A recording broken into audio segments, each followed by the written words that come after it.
Hello. Okay, so listen, this is my fourth time recording this episode.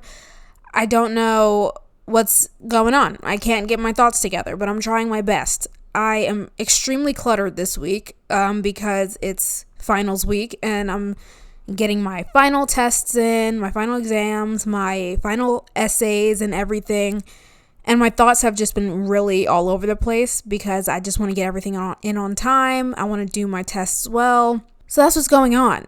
But hello, welcome back to the Introverts Talk To podcast. My name is Kirsten. I am your host for this podcast. How you doing? Like I said, I'm in final season, so I'm kind of just all over the place, and I want to make sure that I record good enough content so that this podcast episode makes sense to you. And things have been a little bit wild all over the place. Today was a really weird day for me. Not necessarily great, but it is what it is. I washed my bed sheets and comforter and everything, and I pull it out of the dryer and I notice that I washed and dried my Apple Pencil, which is fantastic. That's great. I've been using it a lot more lately, so I guess it was on my bed, I guess, when I pulled all my sheets off, and it's white, so I didn't see it, and it's fantastic. So that's how my day is going. Anyway, let me just jump into the topic that I want to talk about today.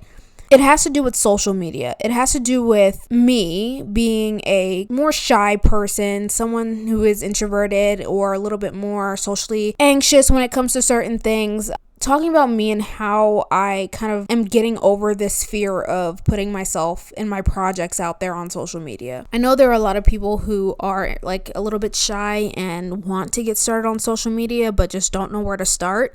I get it because it's just such an intimidating space to jump into. It's so much going on. There are so many people who already have platforms and they already have built this platform for themselves. They're very experienced in social media. They have an audience. And it feels like when you want to jump into it, or I get the feeling of wanting to jump into it now, but feeling like this is almost too late. I can't jump into it now. That's just a doubting thought that I have every now and again. Yeah, it's a really intimidating space to jump into. I get that. And I'm going to unpack that a little bit in this episode. So let's do that. Okay, so first I wanted to start off with the fact that I've been carrying my camera with me a lot lately. I like exploring other forms of creativity, for instance, podcasting. My primary form of creativity is painting and drawing and creating visual art. That's my main form of creativity. That's my main outlet and how I get my creative ideas out. But I always love to venture out and try these other different forms of creativity. For one, like I said, podcasting, recording video, taking photos, editing those photos. I love writing. I've found this new want to just write a book, I don't know. I love creativity in all forms, Something about me was feeling I just want to make as much as possible and just put it out there, And I like YouTube. I like the idea of YouTube. You can create videos and just put them out there. I've always wanted to do YouTube since I was little. I really have always wanted to do YouTube, and I've been carrying my little Canon G7X Mark II camera with me everywhere I go lately, to school, to even the store, on a day out by myself, just to document these little days that I can turn into a little short YouTube video, I found the motivation to do this when I was making YouTube videos about my artwork. I was making time-lapse videos and doing art tutorials and talking about art college and stuff like that. But I also wanted to record just me without the whole art side of me, because I am a whole other person that does creativity in all forms. So I decided to start documenting some other things other than art. And I would record my day at school. I would record just like anybody that's vlogging would do, record at a restaurant, record or take a photo of something. And I'm taking all of these videos and all of these photos, and I'm okay, I'm going to have to edit this and put it out there. I'm going to have to edit this and put it on YouTube, put it on social media, try to promote it so that people even do watch it, so that they know about it, I'll have to do that. And something about that thought kind of just scared me a little bit. It reminded me of when I was first starting out posting on Instagram with my artwork. I didn't really know much. I just knew like you post pictures and you try to make it look nice. And I remember being subtly hesitant about that because I'm putting my work out there. I was really conscious about making sure that I had a watermark on my artwork. I was really protective of my artwork. I didn't want anyone commenting anything mean about my artwork and stuff like that. Those are just the little things that would scare me. I've also been recording little clips for my podcast, me talking about the synopsis of a new podcast episode, or talking about a thought that came across my mind, a motivational thought, a positive thought that I wanted to record, and I wanted to edit and put it on TikTok or Instagram. I've been doing things like that, but sometimes I do find myself having a little bit of trouble pressing the post button. And I'm like, why is that? Why am I having so much trouble doing that? For one, I'm hesitant, I'd say, because I'm afraid of saying something wrong. Someone disagreeing, me tarnishing my reputation in some way on social media.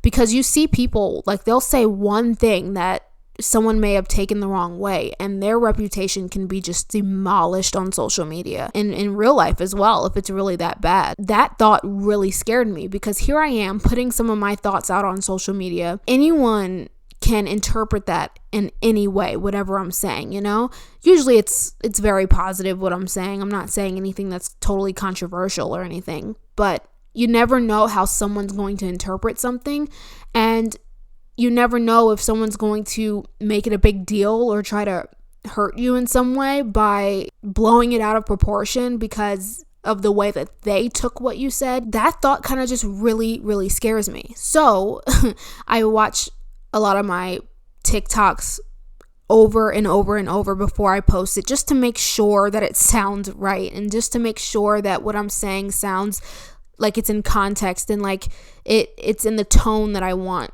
it to be in, because you never know how someone can take something, Even when I posted a TikTok about my experience working at Target, I had no intention for that to go viral, right? But it did. It got 2 million views. I did not expect it. I was excited as it was going viral, but I also had this mini fear, like, something's bad is going to happen here. Like, Target is going to sue me. Like, something bad is going to happen here.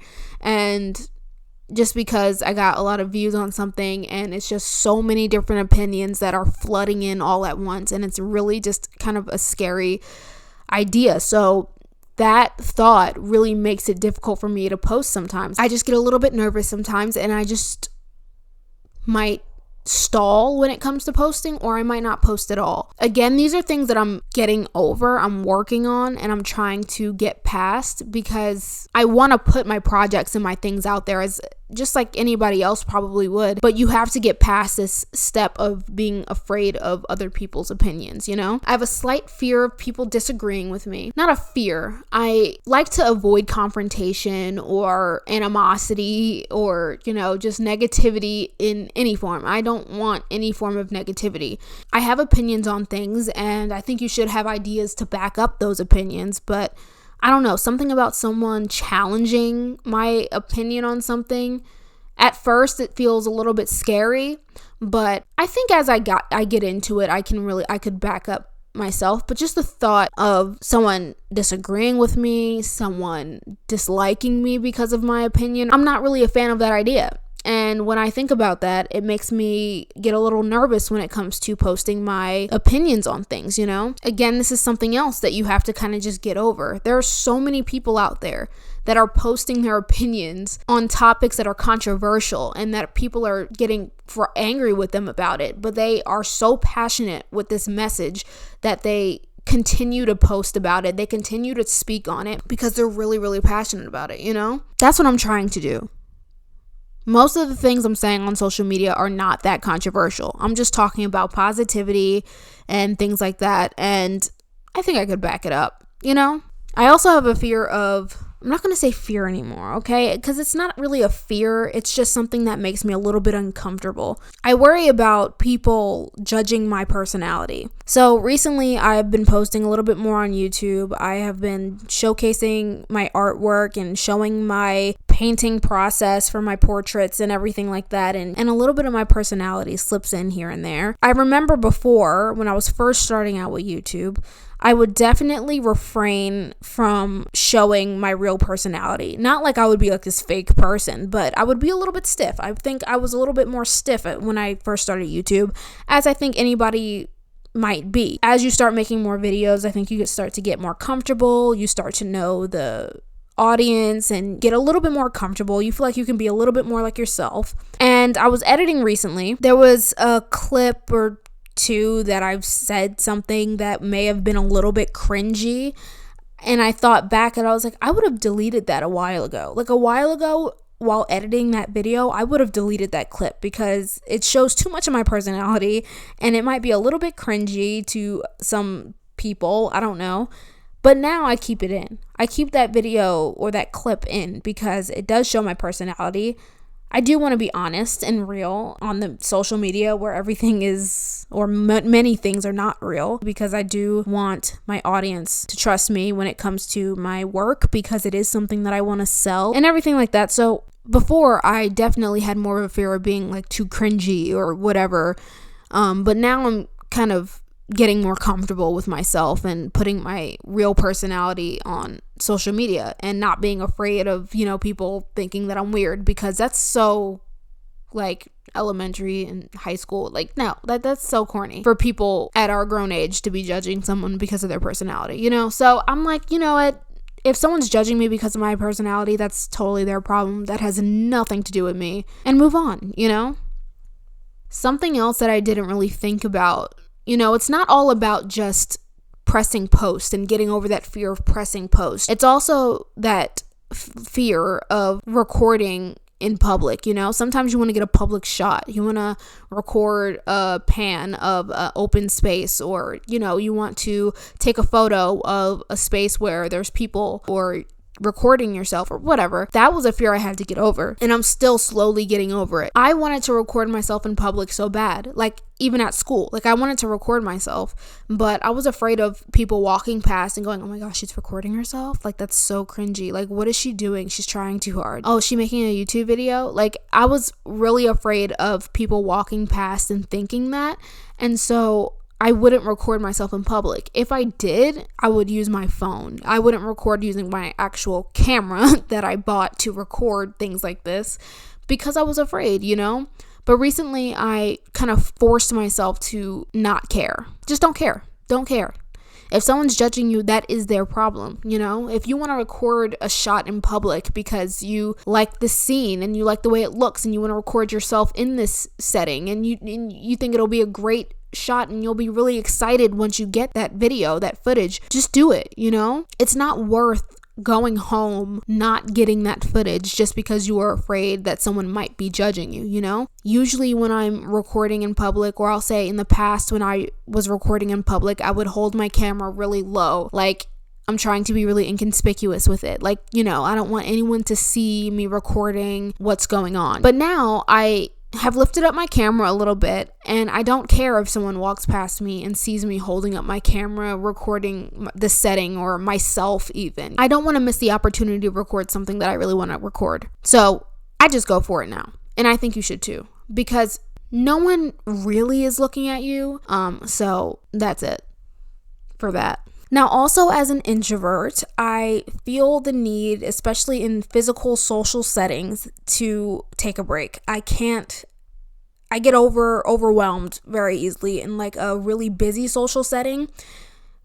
Sometimes I need to walk away, go outside, get some fresh air for a minute, and then like reboot so I can come back in and then feel refreshed so that I can then continue on in this social setting, And I know a lot of other people do that. I've literally gone into the bathroom a couple times just to like take a breather because I couldn't handle being in this huge social setting.